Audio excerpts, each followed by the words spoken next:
people come out to see Batman. They don't want to come out to see Robin, and we've been portrayed as the second-tier star of racing for a long time. Now, this is where I have the issue with, the Corey Day situation and everything like that with him going to NASCAR, because this is one of the issues that sprint car racing has had for a long time. Our stars that come up, our young stars, like Michael Rigsby said, the next sprint car superstar is already, sorry, Shaq's getting in the way here. We got this photo or video of Corey Day winning his first outing here at Hickory Motor Speedway in a junior motorsports late model. So the problem with our next sprint car superstar is if your superstars that come up get taken away by the system I'm talking about. Of course, this is reinstating the dream. Larson's getting a little older, just similar to Jeff Gordon was getting older, and he started pointing out Kyle Larson, and that's how Larson got his shots and opportunities, didn't have the money, blah, blah, blah. You kind of see the same story repeating itself right now, don't we? I mean, Larson getting a little bit older, Corey Day, young guy, kind of has the funding, we're going to assume he's not a multi-billionaire or something, but Kyle's given the vote of endorsement, junior motorsports car, which is somewhat connected with Hendrick. We're hearing the rumors once again of trucks. This is an issue where we're going to lose another star. Instead of our sport, once again, and people see this as good in some aspects when a sprint car driver goes to NASCAR because it spreads the awareness. They go up to NASCAR like Kyle, like Tony Stewart did, like Casey Kane did. They go up to NASCAR and they tell the world about this sprint car thing, and that's where we come from, and when they win, we feel like it's one of our guys winning the race. Well, here's the fucking problem when you do that. Here, and maybe the mic just went to the ground. Here's the problem when you do that. You have molded back to this respect that the sport needs to be viewed as that professional level. Once you start celebrating about a guy coming from your level, going to another division and doing things, you've almost, and celebrating it, you've solidified your thing that you're doing as almost like a university or a school. It's like they become an alumni, a dirt track alumni, and they're performing in NASCAR and you're cheering them on. And this is how it's very easy for NASCAR or people who are marketing NASCAR as the NFL and marketing dirt and all these other forms of motorsports as collegiate or tryout levels. That's why they're always young little kids coming from dirt. Once again, it's about reinstating the manipulation of the situation. They don't want to take 25 and 30-year-old guys because the emulation of high school or college is in that 16 to 21 age range. That's why they're always pulling the young guns. They can call for longevity or whatever they're trying to say there, but I don't think so. But when we support this type of movement, we're supporting the somewhat smear, I think, of the sport because you're acting like a collegiate level. You're acting like a high school. And when they go and succeed, you're like, oh, they're from the University of Dirt Track Racing. Hell yeah, represent. When really, I think we should be doing all we can, like whatever money they're talking about paying Corey Day or whatever. If it's to NASCAR, for instance, or is it going to be paying money, or is it just opportunities? Who knows? But dirt track racing should be trying to keep this guy. Dirt track racing should be trying to turn Corey Day into the next Kinzer or Swindell, a superstar that takes the sport to another level. This happens with all forms of sport.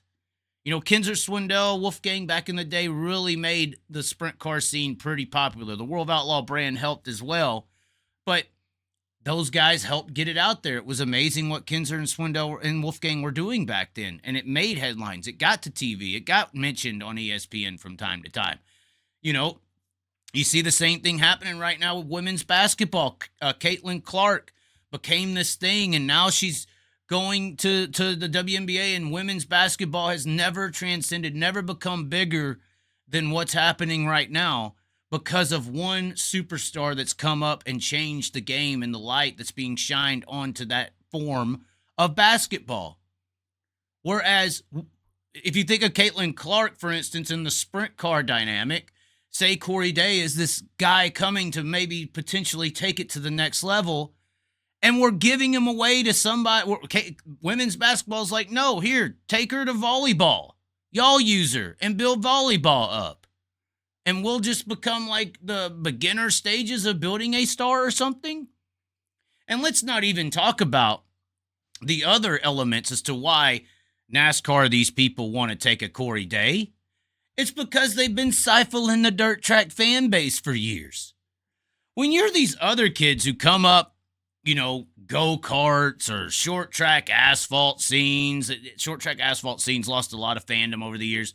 You go look at all their numbers. They're so low. Our dirt track numbers are more comparable to NASCAR Cup numbers when it comes to social followings and stuff. But you go look at the asphalt guys. Their numbers are in the pits. So what I mean by that is when NASCAR takes a short track asphalt kid who had all the money in the world given to him, he don't really have that big of a fan base compared to the Corey Day that is running World of Outlaws and High Limit and Sprint Car and USAC and Chili Bowl. The fan bases coming from dirt track drivers who come up and go to NASCAR are almost instantly bigger than all of the regular types of guys that come up in the asphalt domain and then just pay multiple millions to be pushed in some marketing group to be this big cool thing or something. There's a big fan base behind Corey Day compared to other prospects coming into NASCAR because he's coming from a big fan base known as dirt track racing. So they're utilizing and stifling our fan base every so often when they do take a driver, because that's what they've been doing for a long damn time. They've been stifling our fan base. I say this with late model racing. Late model racing in America, completely different. No one in late model racing is a bigger fan of Tyler Reddick than they are of Ricky Thornton Jr., Bobby Pierce, Jonathan Davenport, Jimmy Owens, Scott Bloomquist. The superstars of late model, and this is why it's a sprint car situation issue. The superstars of the late model fan base are late model drivers. There's no one from late model racing in another form of motorsports that is a bigger name than their weekly drivers in their series. Whereas in sprint car racing, when have our sprint car drivers been the biggest name? Half the Outlaws, or was half the Outlaws, was ex-NASCAR drivers. Casey Kane, Tony Stewart, Ricky Stenhouse Jr. Casey Kane was the biggest. Tony Stewart was there any bigger name than Tony Stewart in sprint car racing for a while? And then of course the most recent example, Kyle Larson. Kyle Larson, his name, his brand, his thing, his sprint car t-shirt trailer, for instance, is the biggest damn thing at a sprint car race when it's there. The fan base of sprint car racing is cheering for drivers who are no longer racing sprint cars simply because they came from sprint cars. And that's why I say it's the mentality of a collegiate level. It's the mentality of an alumni. You're a fan of that person because of where he came from, not where he is. Now, obviously, people say, oh, well, Larson's done a bunch for sprint cars and all this. Okay, that's fine. Yes, it is somewhat of a good thing that Larson can go up there, or a Corey Day could go up there and show what sprint cars are and all this stuff. But at the same time, why are we not keeping these guys and building brands around them? Why are we not acting like a pro level of motorsport? Why are we acting like a college, like a university for other brands? When we get one star comes up, we try to send them away, get rid of them. Just because it's status? We could build better statuses. Like I said, I've done a show where we went down the social numbers of NASCAR drivers to dirt track stars, and they're pretty damn close.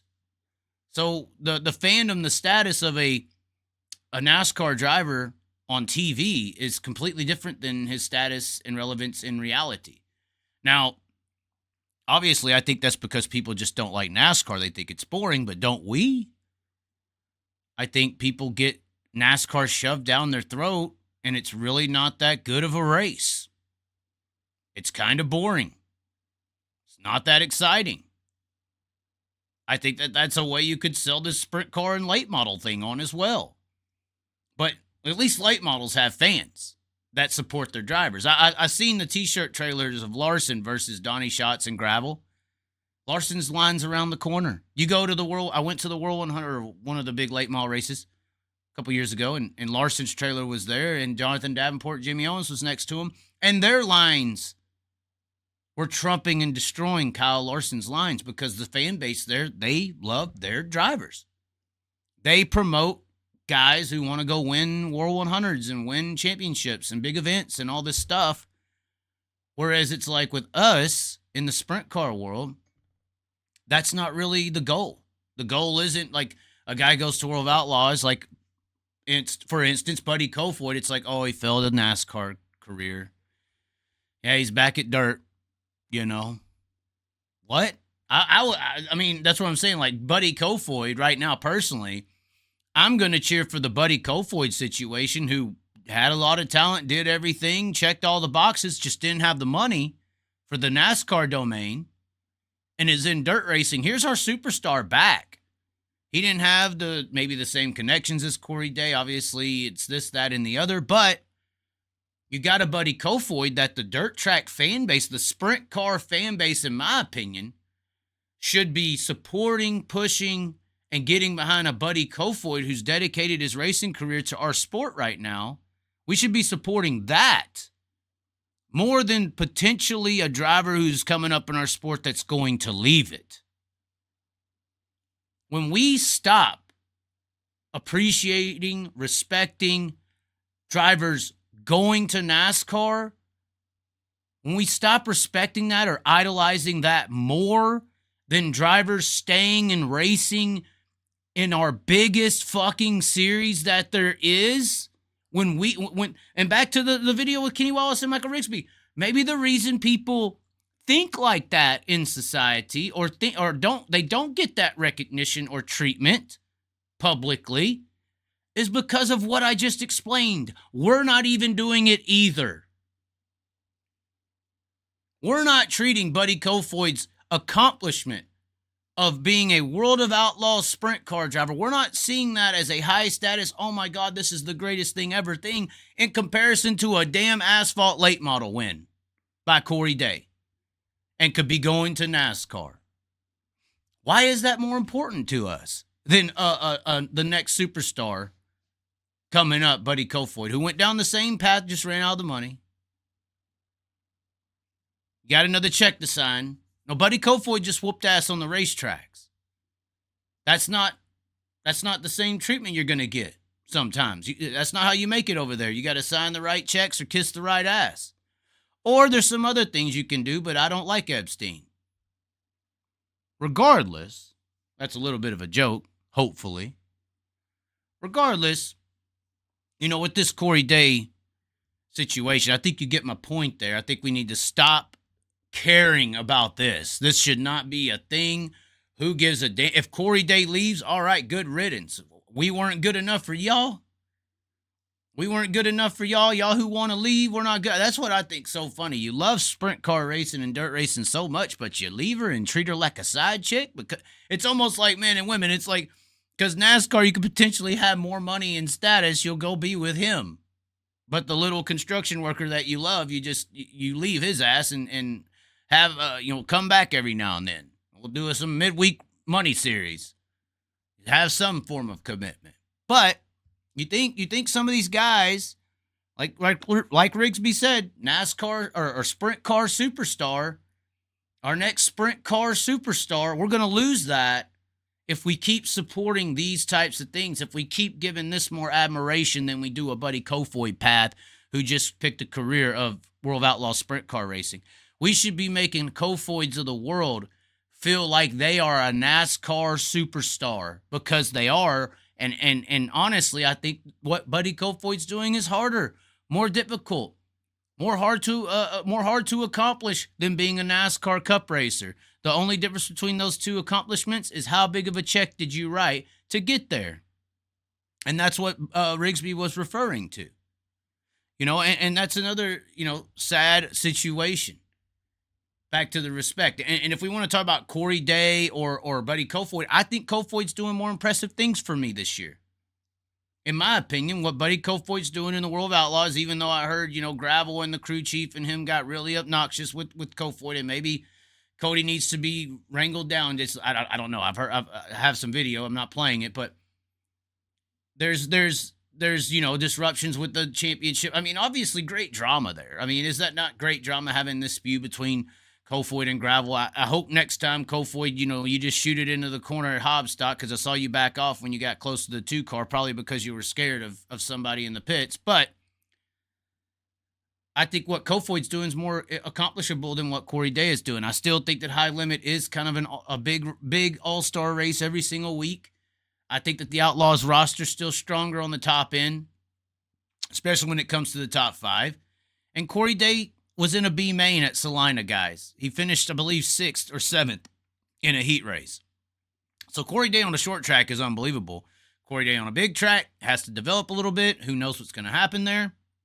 Or we've seen Kofoid do so many things over the years. So I just think respect for the racing career path of a Kofoid needs to be viewed and idolized more than this potential path of going down the asphalt route, the NASCAR route. Now, another side piece. I'll show you what you want, all the hurt, all the tears, sweat and pain, all the days sitting in the shop or when the cold or hot, I take it and I talk about another race. And listen, please, best believe all the things I see in the bickering of the shit you preach and the hating on me for everything I've done. Trying to bring my focus, you don't know about the drive, not just on the track, but late into the night, spiking all this fuel and doping all these tires, not to break the rules, but just to bend those lines. And if you call me out, I'm coming straight up out the crowd so we can do some meddling.